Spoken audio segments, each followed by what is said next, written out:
Dictation 100 शब्द प्रति minute. 5 second बाद शुरू। शुरू। शिक्षा पूर्ण मानव क्षमता को प्राप्त करने के लिए एक न्याय संगत और न्यायपूर्ण समाज के विकास एवं राष्ट्रीय विकास को बढ़ावा देने के लिए मूलभूत आवश्यकता है। ज्ञान के परिदृश्य में पूरा विश्व तेजी से परिवर्तन के दौर से गुजर रहा है।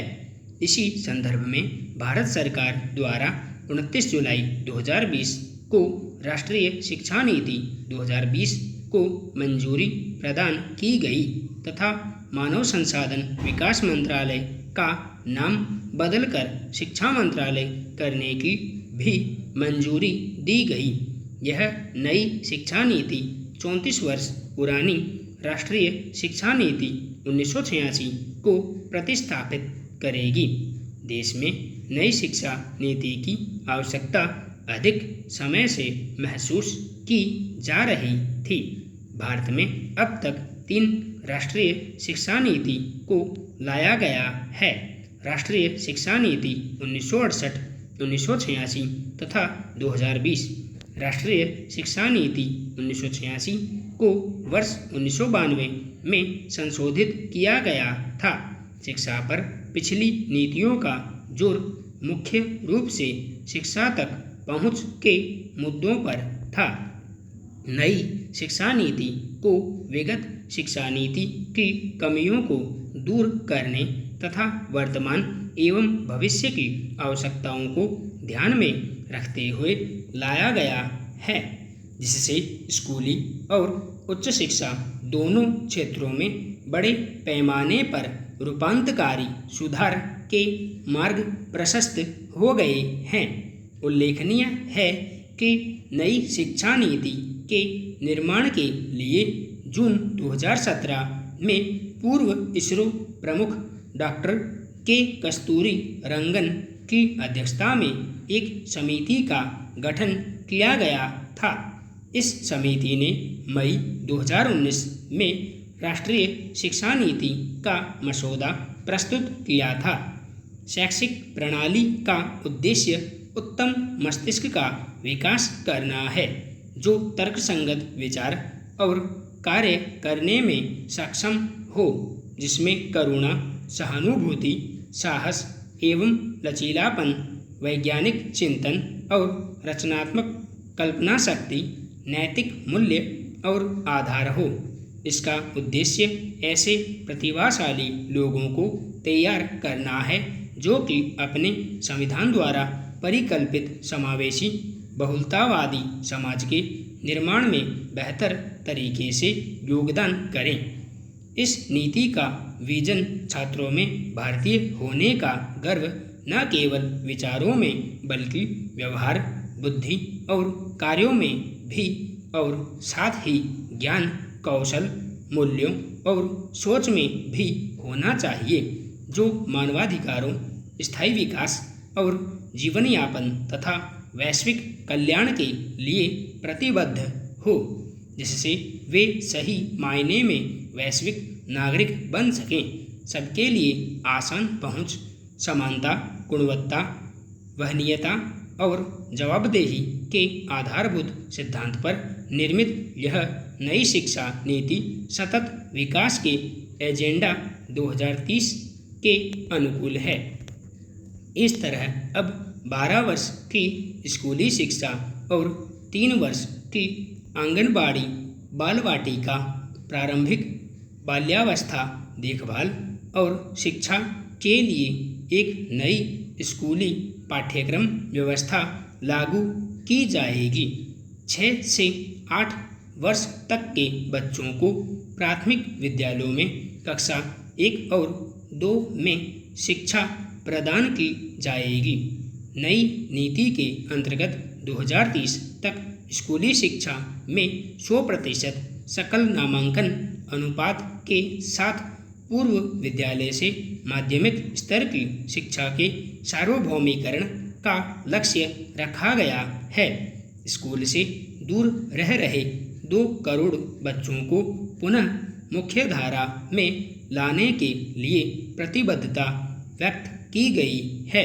इसमें पढ़ने लिखने और गणना करने की बुनियादी योग्यता पर बल देने, स्कूलों में शैक्षणिक धाराओं, पाठ्येतर गतिविधियों और व्यावसायिक शिक्षा के बीच समानता लाने, इंटर्नशिप के साथ कक्षा 6 से व्यावसायिक शिक्षा शुरू करने के प्रावधान किए गए हैं।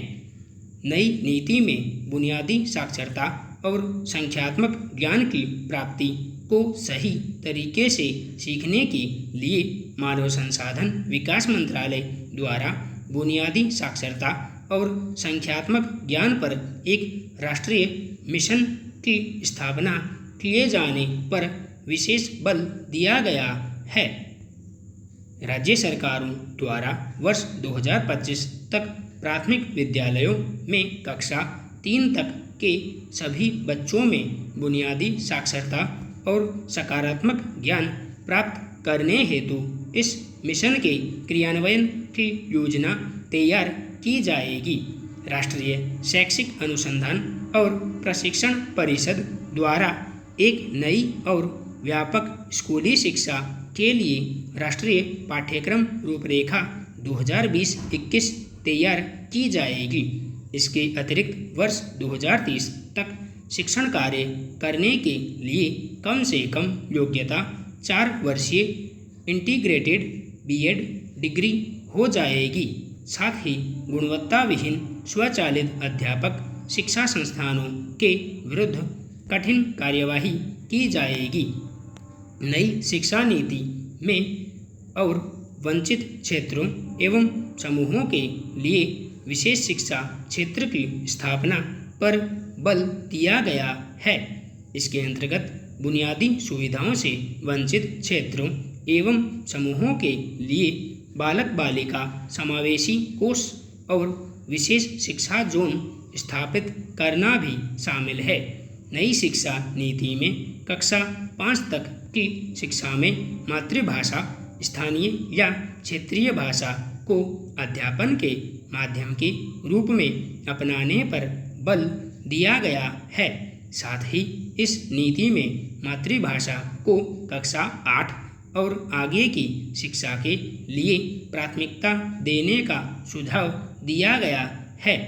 बधिर छात्रों के लिए राष्ट्रीय और राज्य स्तर पर पाठ्यक्रम सामग्री विकसित की जाएगी तथा भारतीय संकेत भाषा को पूरे देश में मानवीकृत किया जाएगा।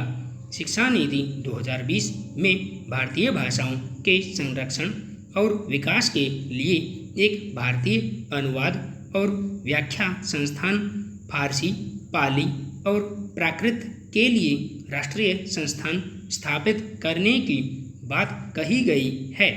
इस नीति में पाठ्यक्रम के भार को कम करते हुए छात्रों में 21वीं सदी की कौशल विकास, अनुभव आधारित शिक्षण और तार्किक चिंतन को प्रोत्साहित करने पर विशेष ध्यान दिया जाएगा। नई नीति में प्रस्तावित सुधारों के अनुसार कला और विज्ञान, व्यावसायिक तथा शैक्षणिक विषयों एवं पाठ्यक्रम व पाठ्येतर गतिविधियों में बहुत अधिक अंतर नहीं होगा।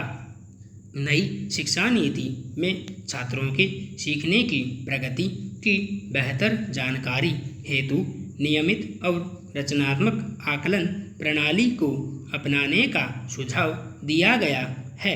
इसके अतिरिक्त इसमें विश्लेषण तथा तार्किक क्षमता एवं सैद्धांतिक स्पष्टता के आकलन को प्राथमिकता देने की बात कही गई है।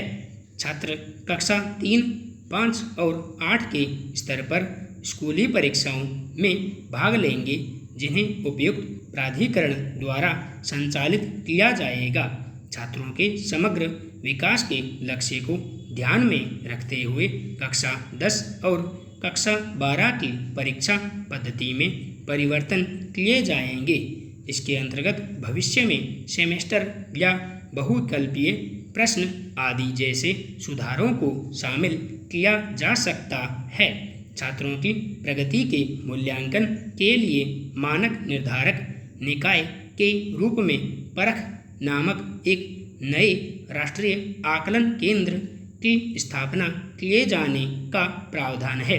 छात्रों की प्रगति मूल्यांकन तथा छात्रों को अपने भविष्य से जुड़े निर्णय लेने में सहायता प्रदान करने हेतु कृत्रिम बुद्धिमत्ता आधारित सॉफ्टवेयर का प्रयोग किया जाएगा। संपूर्ण विराम।